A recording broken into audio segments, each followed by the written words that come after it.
더 쌓인 9일째입니다.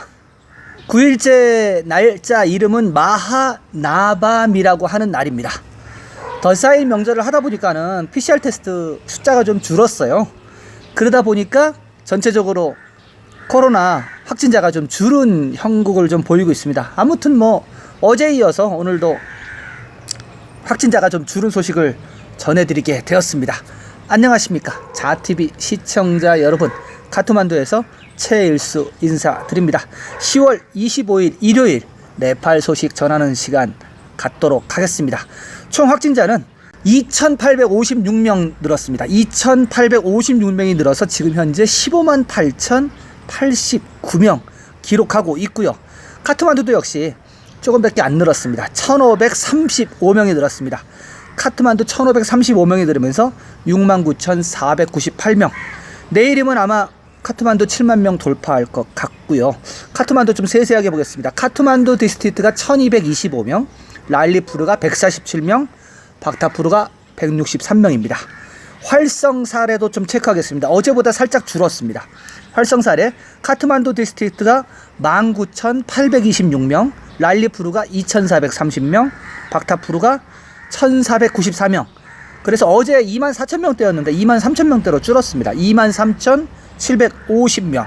그러나 전체 전국 사례의 52.1%는 카트만두 밸리에 있습니다. 그리고 포카라가 속해 있는 카스키입니다. 카스키가 지금 782명 활성 환자 말씀드립니다. 이렇게 지금 보이고 있습니다. 하루 동안 사망자는 5명밖에 나오지 않았습니다. 5명밖에 나오지 않아서 847명 보이고 있고요. 활성화 케이스는 45,572명에서 머물고 있습니다. 아무래도 PCR 테스트를 조금밖에 못하다 보니까는 퇴원하는 환자들, 다 이제 나아서 집으로 가는 환자들이 일정하게 나오다 보니까 활성화 케이스가 지금 머무르고 있습니다. 다행입니다. 이 활성화 케이스 중에서 위중한 환자 좀 체크해 보겠습니다. ICU 집중 치료실에 들어가 있는 환자가 277명입니다. 그리고 인공호흡기 장착한 사람이 66명. 이렇게 되겠습니다. 완치자가 앞서 말씀드렸다시피 3,336명입니다. 완치자가 3,336명이에요. 그러다 보니까 지금 누적 완치자 수는 11만 명이 넘었습니다. 11만 1,670명. 그리고 회복률도 다시 70%를 넘었습니다. 70.64% 보이고 있습니다. 검역소 인원도 빠졌습니다. 검역소 인원이 258명이 빠지면서 지금 3,064명. 이것도 내일쯤에는 2,000명대로 넘어가는 그런 것을 보이지 않을까 좀 싶고요. PCR 테스트 앞서 말씀드렸다시피 지금 명절 때지 않습니까? 그래서 많이 줄었습니다. 12,311건 시행을 했습니다. 그래도 명절 때라도 하긴 하네요. 그쵸? 12,311건 시행해서 지금 누적 PCR 건수는 139만 3,173건입니다. 130만 9천 건 하고 있고요. 잠시만요. 자꾸 이렇게 발음이 헷갈리죠? 139만 3천 건. 네. 네, 이렇게 하고요. 요렇게 좀 코로나 브리핑 좀 해드리고 단신 좀 전해드리고 하겠습니다. 단신이 별다른 게 없습니다. 별다른 게 없이 지금 왜냐면은 지난 금요일부터 더 쌓인 휴가가 시작이 됐잖아요. 그래서 화요일까지 관공서하고 은행이 다 쉽니다. 그래서 실질적으로 업무를 보기 시작하려면은 수요일부터 업무를 본다라고 생각을 하시면 되고요. 그러니까 이제 수요일부터 정상으로 돌아가게 되겠습니다. 내일이 이제 열흘째 더 쌓인 10일째 열흘째 그러니까 발음이 이상하군요. 10일째 축제를 하고 더 쌓인 명절이 끝나게 되겠습니다. 그리고 10월 17일부터 트레킹이 지금 허용이 됐다고 하는데 그렇게 지금 많이 일반인이 들어와 있는 것 같지는 않고요. 제가 듣기로는 지난번 바레인 왕자님이 한번 들어왔었잖아요.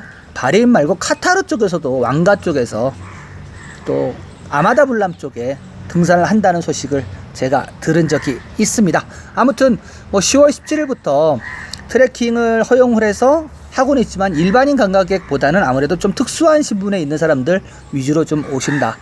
그렇게 좀 생각하면 될 것 같습니다. 요렇게 코로나 브리핑 단신 전해드리고요. 두 가지 소식 더 전해드리도록 하겠습니다.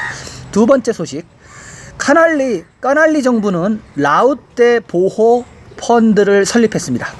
네, 이게 무슨 말인지 궁금하시죠? 라우떼라는 종족이 있습니다. 아주 소수 종족 얘기입니다. 저도 이거 관심이 있는 종족이라서 제가 전에부터 좀 찾아봤던 종족 소식이 신문에 나왔길래 제가 소식을 좀 전해드리려고 합니다. 까날리 지방정부는 네팔 중서부 및 극서부의 정글에 사는 유목민 공동체 라우떼 종족을 보호하기 위한 기금을 마련하기로 결정하였습니다. 이 기금은 유목민 공동체에 의한 의복, 주택, 영양가 있는 음식 관리에 중점을 두게 됩니다. 까날리 지방정부 최고장관 마헨드라 바하두르 사히 씨는 오늘 수르켓, 찡가드 지역에 있는 데우랄리에서 라우떼 사람들에게 음식을 배포하면서 발표를 하였습니다. 모든 라우떼 사람들은 펀드에서 월 2,000 루피씩을 받게 되었습니다. 연방정부도 사회보장 수당으로 각 라우떼 사람들에게 3,000 루피를 제공합니다. 그러나 주정부가 제공하는 금액은 생활필수품 및 주거시설에 사용될 예정입니다. 라우떼 종족은 남아시아 멸종 위기에 처한 소수 종족입니다. 까날리 프로빈스의 정글에는 153명만의 라우떼 사람들이 남아 있습니다. 네, 라우떼라는 종족이 있어요. 지금 사진에도 보지만은 텐트를 치고 있죠. 이분들은 유목민이에요. 집이 없습니다. 집이 없이 염소를 기르면서 정글을 왔다 갔다 합니다. 153명이. 그래서 15일에서 한 달 단위로 계속 풀을 뜯으면서 이동을 해요. 그리고 주로 정글에서 나무를 베어다가 그 나무를 갖고 그릇을 만들고 항아리를 만들고 여러 가지 그 나무를 굉장히 사용을 잘하는 종족입니다. 그래서 그것을 어느 정도 제품을 만들어지면은 이동하다가 중간에 시내에 나갔다 와요. 그래서 시내에 나가서 그것을 팝니다. 그리고 되게 그 전통적인 거예요. 굉장히 그 예전부터 내려왔던 목기 그릇을 생산하는 그런 그 유목민 공동체인데 이 그릇들을 또 마을 사람들이 사줍니다. 마을 사람들이 사주면 그 돈을 갖고 기름, 쌀, 그 다음에 달, 찌야 이런 거를 사갖고 다시 정글로 들어갑니다. 다시 정글로 들어가서 다시 이런 유목 생활을 합니다. 그래서 이들 같은 경우는 지금 봐도 153명밖에 안 되잖아요. 정글에 어디 있는지 몰라요. 그렇죠? 1년 동안 계속 정글을 왔다 갔다 하면서 삽니다. 그리고 염소를 키우고 하다 보니까는 그러니까 거의 야생 생활을 하세요. 거의. 그래서 모든 것을 정글에서 모든 생활을 정글에서 얻어요. 정글에서 못 얻는 거는 쌀, 그리고 달, 그리고 기름, 비누 이런 거 있죠. 이런 것만 목기 그릇을 생산을 해서 갖다 팔고 그거를 바꾸는 겁니다. 그래서 이들의 그 다큐멘터리를 제가 몇 편을 봤는데 되게 뭐랄까 그 전통 방식 그대로 살아가고 있고 그리고 뭐랄까 그 문명 세계에 나가는 거를 귀찮아해요. 무서워하는 게 아니라 귀찮아해요. 문명 세계에서 그렇게 살기 싫다. 이렇게 자유롭게 살고 싶다 하면서 그렇게 계속 이동을 합니다. 그래서 지금 신문 기사에도 나왔듯이 지금 이 지방정부에서 이들한테 음식 배포를 한다고 나왔잖아요. 1년에 한 번 딱 한 번 더 쌓인 때 그 정부가 이들을 초청을 합니다. 이 라우떼 종족을 초청을 해서 어느 지역으로 와라 라고 하게 되면은 그 약속을 잡아서 그때 모입니다. 그럼 거기에다 텐트 치고 여기에 있는 연방정부 주정부 사람들이 와서 하루 배불리 먹입니다. 배불리 먹여요. 그리고 지금 여기 나오죠. 3,000 루피 그 사회보장 수당을 준다고 1인당 다 줍니다. 이분들은 국가에다가 세금 내는 분들이 아니에요. 그럼에도 불구하고 네팔에서는 이들 종족을 보호하려고 이렇게 연방정부에서 돈을 주게 되고 그리고 지방정부에서도 지금 한 사람당 2,000 루피를 준대요. 2,000 루피면요 정글에서 생활하는 사람들한테는 정말 어마어마하게 큰 돈입니다. 무슨 말씀인지 아세요? 2,000 루피를 만약에 한 달에 벌으려면은 이 사람들이 그 목기 그릇을요 최소 10개를 깎아야 돼요. 10개를. 근데 그 목기 그릇 깎는 게 굉장히 힘듭니다. 통나무를 잘라갖고 그걸 속을 파내갖고 그릇을 만드는 거거든요. 그런데 이제는 그렇게 힘들게 목기 그릇 10개를 만들어서 파는 금액을 정부로부터 받게 된 겁니다. 아주 좋은 소식인 것 같습니다. 네팔 같은 경우는 소수민족이 되게 많습니다. 지금 라오떼 종족이 가장 이제 적은 153명 지금 그 통계를 갖고 있는 종족이고요.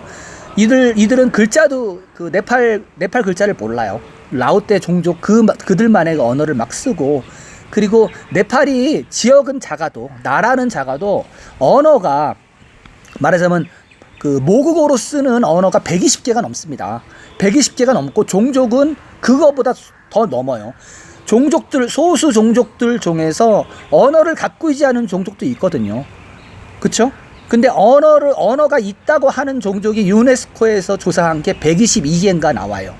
그 정도로 많은 다민족 국가입니다. 네팔은.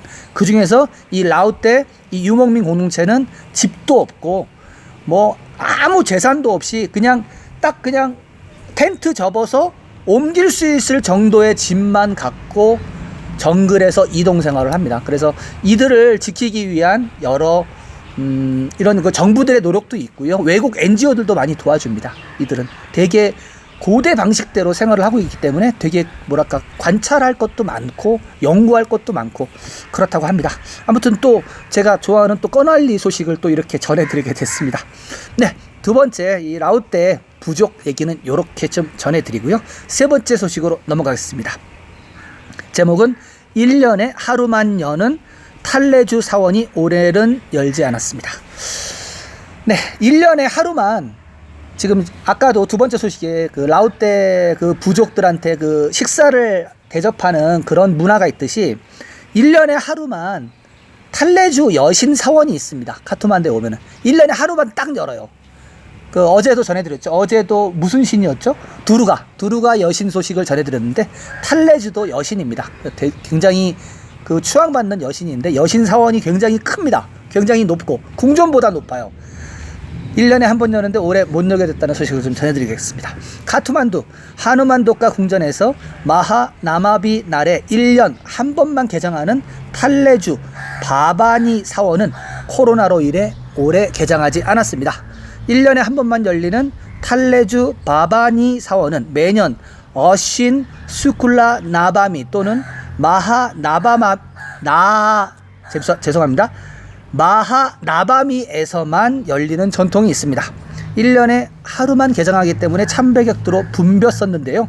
탈레주 바바니 사원을 방문하기를 원하는 신자들은 마하 나바미 아침부터 줄을 서곤 했습니다. 그러나 올해는 코로나로 인해 개장을 하지 않았습니다. 네, 힌두교 신 중에 하나입니다. 힌두교 신 중에 하나고 원래는 힌두교 신이 아니었어요. 힌두교 신이 아니었는데 이 탈레주 여신이 중간에 힌두교로 들어왔습니다. 그러니까 힌두교 같은 경우는 전통 힌두교가 있었고요. 그 중간에 또 불교 흡수했고요. 그 다음에 티벳에 있는 밀교 흡수했고요. 그리고 원래 인도 북부에 있던 여신, 지금 탈레주 여신 그 종교가 따로 있었어요. 이것도 흡수했고요. 그래가지고 힌두교 같은 경우는 신이 무지하게 많습니다. 그래서 어떻게 보면 힌두교 같은 경우는 포용의 종교예요. 말하자면은 다른 어디를 갔더니 다른 종족이 다른 그 어떤 종교를 믿고 있어요. 그러면요 싸우지 않아요. 싸우지 않고 설득을 해서 야 우리 힌두교랑 같이 하자. 그래서 우리 힌두교 신으로 들어와. 우리가 같이 제사 지내줄게. 이렇게 해서 신으로 만들어버려요. 그래가지고 점점 신이 늘어난 게 지금 보통 힌두교 신이 정확하게 몇 명인지 아는 사람 없을걸요 아마. 저도 대충 아는 게 1억 5천 개라고 하는데 어떤 사람은 3억 5천이 넘는다 이렇게 말씀하시는 분도 계세요. 그럴 정도로 신이 많습니다. 모든 곳에 신이 깃들어 있어요. 그게 이제 힌두교다 보니까 그러하고요. 아무튼 덧사인 9일째입니다. 이제 내일이면은 덧사인 열흘간의 대장정, 열흘간의 축제가 끝나게 됩니다. 우리나라 사람들은 상상을 할 수 없는 그런 얘기죠. 열흘 동안 축제를 한다니요. 아무튼 매일 아침마다 제사를 좀 지내고 그리고 가족들이 다 모여서 축하를 하고 있습니다. 자티비에서는 카트만두에서 매일매일 네팔 소식을 이렇게 전해드리고 있습니다. 지속적으로 네팔 소식이 궁금하신 분들은 구독 버튼 눌러주시고요. 구독 버튼 후에 나오는 알림 설정 전체 알림 하시면은 제가 카트만두에서 보내드리는 모든 소식을 가장 먼저 소식을 받아보실 수가 있습니다. 저는 내일도 새로운 소식을 갖고 여러분들을 찾아뵙겠습니다. 시청해주신 여러분 감사합니다.